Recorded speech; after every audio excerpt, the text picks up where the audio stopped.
Asibuke ngoba sesiyayigeneralize iformula ye-sum, we are determining the sum, right? Si generalize eye geometric. Nazi izinto ezi-geometric ilezi zinto esizoyi-adda thina. Hayi siyayizwa la. So it's a plus ar plus ar squared plus ar cube plus nazo zonke ezinye siyohamba njalo size siyofika kuphi ekugcineni plus ar n minus 1 eyokugcina leya. Khumbula ukuthi kwenzakalani. Angithi ubonile sithema sinayo sase siyimultiplier ngeratio. Sithema sesinayo sase siyimultiplier ngeratio. Okay, understand lento engiyisho. So, into eyenzakalayo ke yile asimultiply lona ke ngeratio. Mas multiply lo ngeratio it's rsn. Multiply ngeratio equals to mas multiply lo kuphuma lo ar. Mas multiply lo kuphume lo ar squared. Mas multiply lo kuphume lo ar3 njalo njalo. Ayithi yabo? Sambe uqapheleke. Ngithe kuwena kwi-arithmetic ku n minus 1 kusho ukuthi khona enganeno kwalokho ela u-n minus 2, okay? Enganeno kwale u-n minus 2 sinaye sizobe siwumultiplier ngeratio. Are you with me? Masu multiplier ke u-n minus 2 kufanele kuphumele ngoba phela u-n minus 2 ula mas multiplier wona kuzophuma le. Angikukhombise ke lokho ukuthi kwenzeka kanjani. Ngithe engapha u-a r n minus 2 ngase ngithi kuwena ke lento le asiyimultiply ngo-r kusho ukuthi sino a r n times r minus 2 times r. Ayi siyayibona leyo times r ile engapha kwaleya ya engapha njoba ku n minus 1 lowa ya engapha u n minus 2 nansi sesiya angithi siyawakhumbula ama laws of exponent. When you have into enjeya which is a to power x plus 1 lento iqhamuka ku ax times a. Angithi siyayibona nansi yakuyenzeka lapha yana. Asiboneke asibuke laba ke bobabili bayafana sibabhala kanye bese sihlanganisa ama exponents akhona eyala u1 masihlanganisa no minus 2 qhamuka ku minus 1 la. Angithi ngoba eyala u1 masihlanganisa nale qhamuka ku minus 1 si multiply ngo rn si multiply ngo a bese siba no a lokhu kuyafana sibhale kanye bese siba no n minus 1. Athi ayibona leyo ngoba kuyafana lokhu siya multiply si add ama exponent n minus 1. Yingakho ke ngithi le ela ewu2 la ewu n minus 2 ma multiply yona into ezophuma yile a r n minus 1. Kodwa mawusu multiply le sifuna ukubona ukuthi kuzophuma. Mawusu multiply u-an to minus 1 an to minus 1 nalokhu siyakuhlukanisa u-r n times r minus 1 so multiply ngo-r nawo bese kuba khona u-a la, right? Asibuke laba of the same base siya multiply so ubhala kanye bese si-add ama-exponent eyala u-1 eyala u-1 bese kuphuma u-0. Any number raised to power 0 is equal to 1 multiplied by r to n multiplied by a. So 1 times the whole of this is a r to n. Anti yabo? Okusho ukuthi mase ngimultiplya le kuzophuma engale kwayo. Kodwa engale kwayo izobe siubani plus a r to n. Siyavumelana? Kuzoba njalo ke.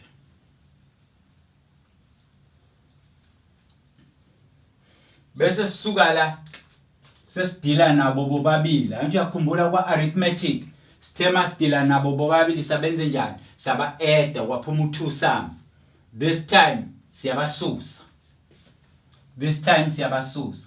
Mawuthanda ubasusa kanje, mawuthanda ubasuse kanje. It does not matter. Asibasuse kanje na.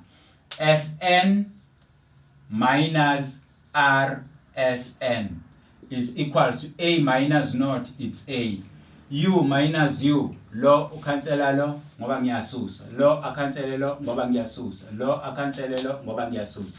Lo akhansele lo waya ngoba ngiyasusa. Bese kusala lo lapha ekugcineni plus a r to power n. Are you with me? Last ne common factor sn. Bese kusala u1 minus r. Last ne common factor a. Bese kusala u1 minus r to power plus r to power n. Ngapha angithi besisusa kanje, susa kanje. Masisusa kanje fanele kube u-minus nala, sorry for that. Fanele kube u-minus nala, therefore kuzoba u-minus. Bese siyavala. Bese sidivide ngo-1 minus r. Siphinde sidivide ngo-1 minus r. So lo akhansele lo sale no sum to n equals to a into 1 minus r to n all divided by 1 minus r. Asikubukeke 1 minus r. Uma la u-r wakho eke yalingana no1 uzoba no1 minus 1 which is 0. A division by 0 is not allowed. Therefore we say r can never be equals to 1. R is not allowed to be equal to 1 because uzosuka vumele I division by 0 which is undefined.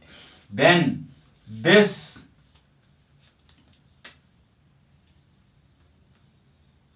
is our formula with a restriction.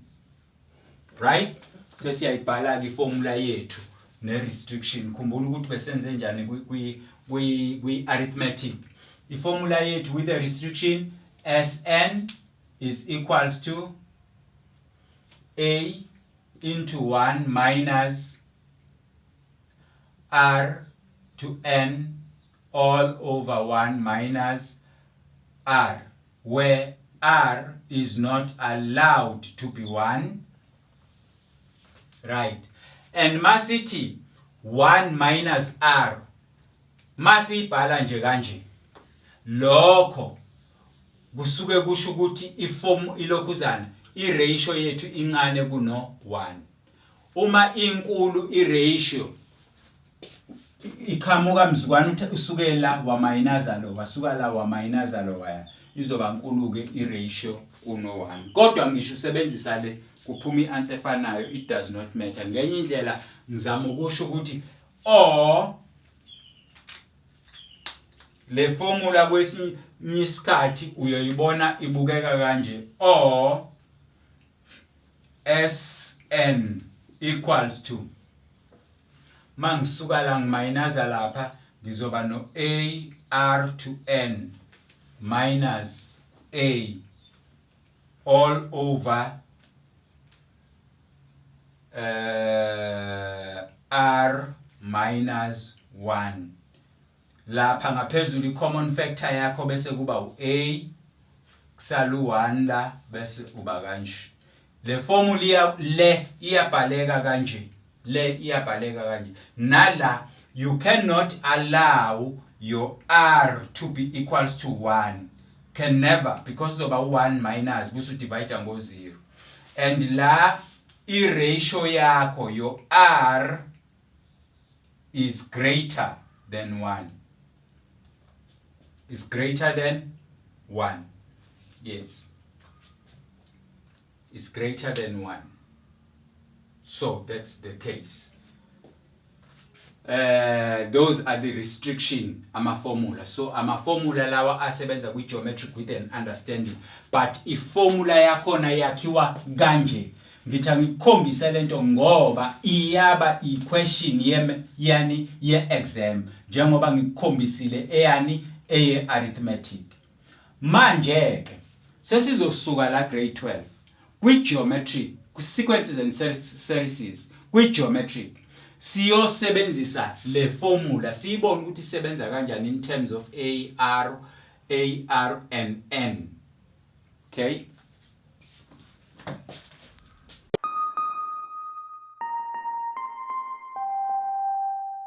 Right. Here we are. And this is a geometric one. I am telling you it's a geometric one. But always remember, ngaso sonke isikhathi grade 12 kumbula ukuthi like la find the sum of the first 12 terms. Abashilo noma ku geometric noma akukho geometric. Wena into yoyenza njengoba ngakutshela ekuqaleni siqala nje sifunda ngama sequences and series ngathi i-test. Right? Ngathi i-test. Njengamanje ke into eyenza ukuthi ngikutshela ukuthi lokhu ku geometric ngoba vele kade sifunda into e-geometric. Ngeke ke sithi kade sifunda into e-geometric mina ngizokunikeza into e-arithmetic. Kodwa mase sikufunde konke njoba sikwenzile oku quadratic sakwenza oku arithmetic manje sesenza oku geometric. Uma sesikufunde kokuthathu sengizovele ngibhale nje i-pattern mina ngithi find the sum. Uyoyibonela wena ukuthi yipi le okufanele uyithole ngokuthi uyitest. Ngathi ke uyitesta kanjani? Uqhamuka ngapha uye le. Sizwana? Uqhamuka ngapha uye le. Sase sithi ke asitesteke. Lo mangu divider ngalo 6 divided by 2, the answer is 3. 2 divided by 2 over 3, the answer is 3. So le number mang divider kanje ilokhu iqhubeke njalo ifana. Njengoba ifana ngiyithola ngokudivide kusho ukuthi yona yini i-ratio. Kusho ukuthi i-ratio yami ngiyayazi ke u3.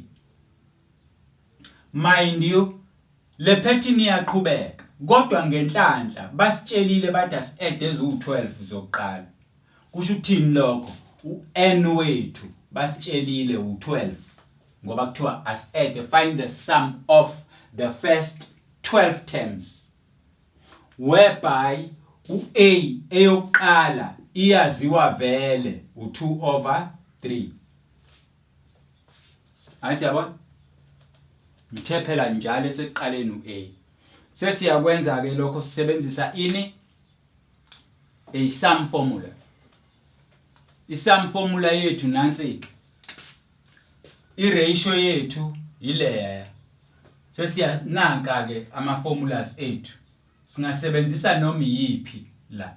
Singasebenzisa le, sebenzisele kuzophuma i-answer efanayo. Ngizokusebenzisela womabili ukuze ukubone lokho. So sum of 12 is equals to a eyokuqala 2 over 3 into 1 minus i-ratio u3. Right?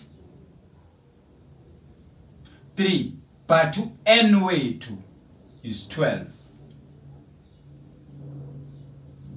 Ngoba senza SN 12 when n is 12.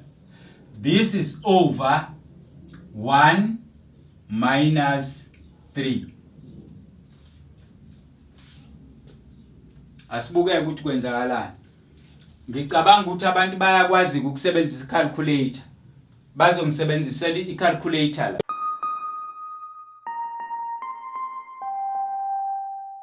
Right, ngithi ke nansi ki formula yami, ngithathe le formula le ngasebenzisa yona.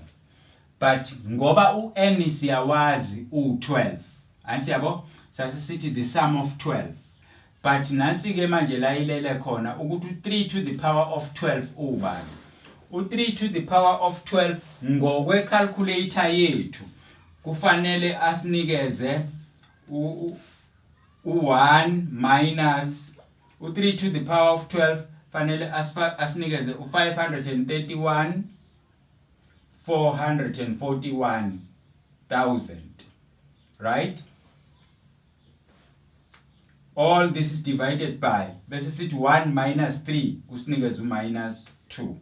Okay, asibukeke le number mangabe siyisusa ku1 sithi 1 minus le number le 1 minus le number bese asibuyele kwi calculator yethu. Masifika kwi calculator yethu sizokwenza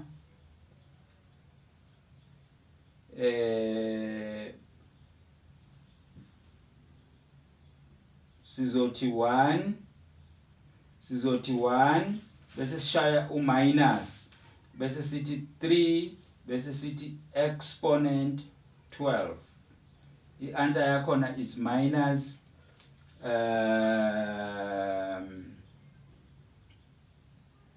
531,440.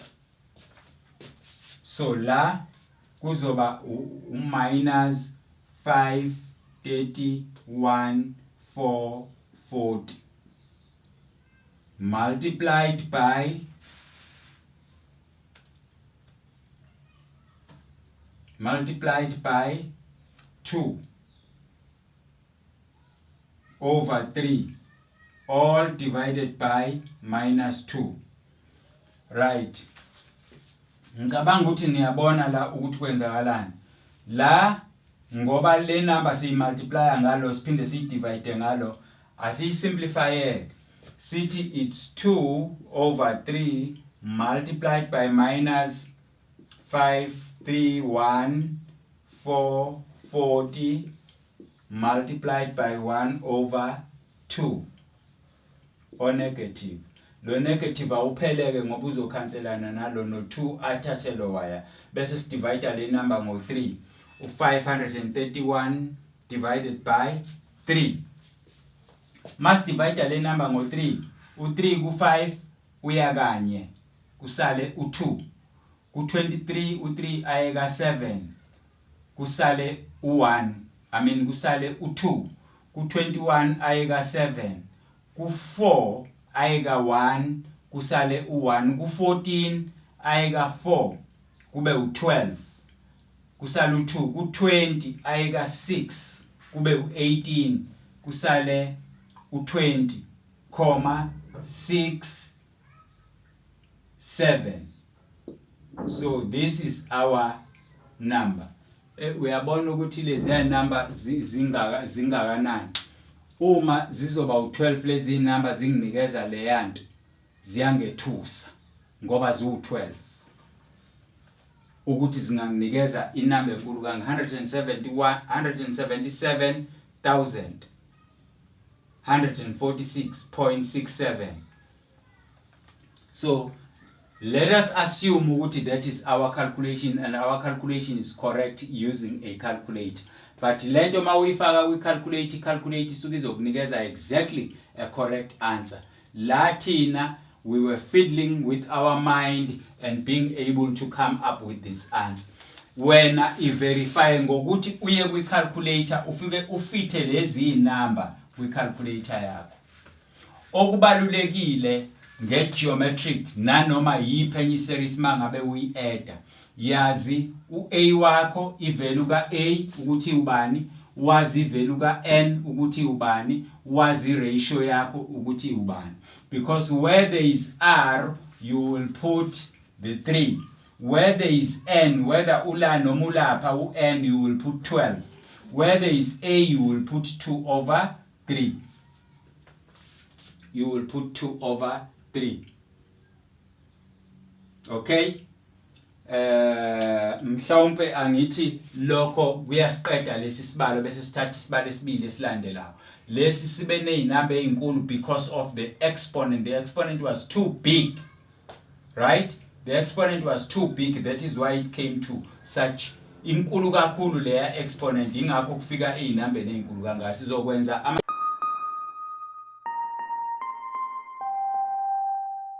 right. This one is a geometric. Abakutshelileke wena.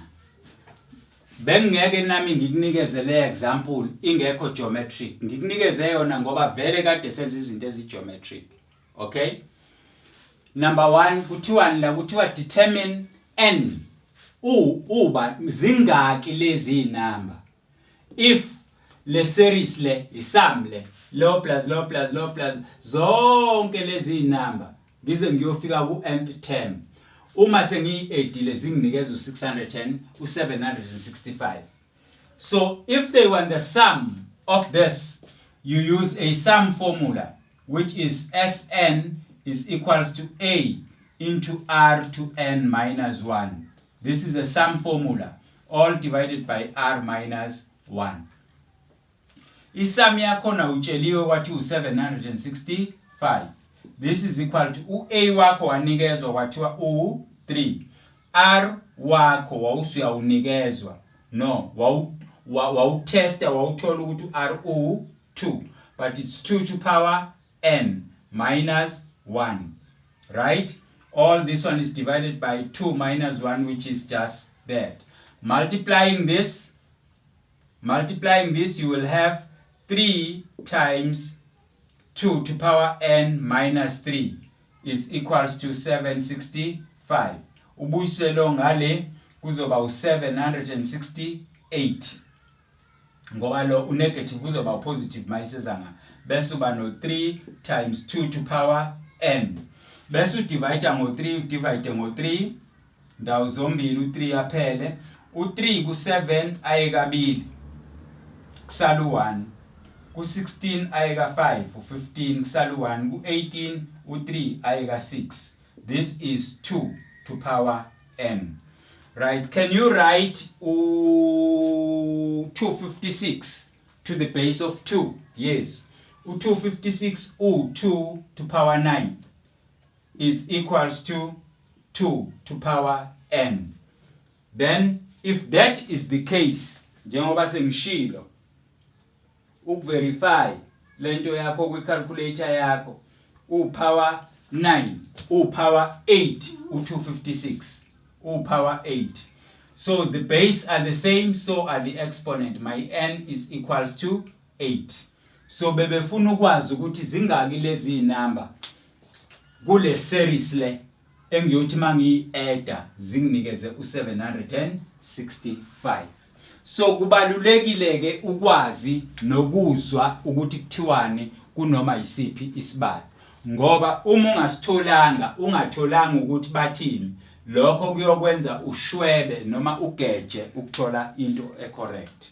Asiqhubekele phambili.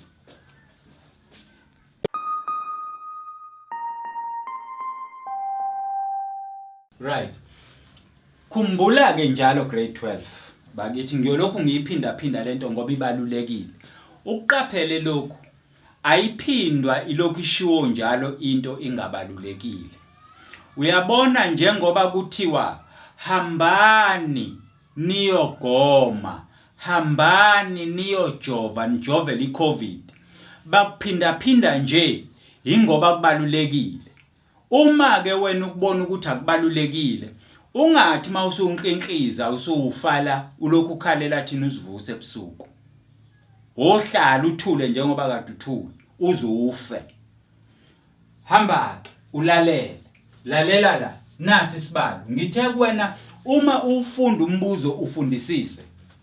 Number 2, ngathi yazi ukuthi yini onayo, yini ongenayo. Ngathi number 3, yini efunakalayo kuwe.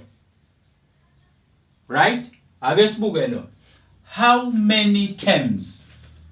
How many? It's a number. Ngenye indlela into efunakalayo kuwe ukwazi ukuthi u-n wethu ubani. Base beyakunikeza iphethini angithi le phethini iyahamba but ine number yokugcina. Angithi yabo ine number yokugcina. Okay. Bebesinikezelana iphethini basinikezela ukuthi sikwazi ukuthola ini i-ratio. I-ratio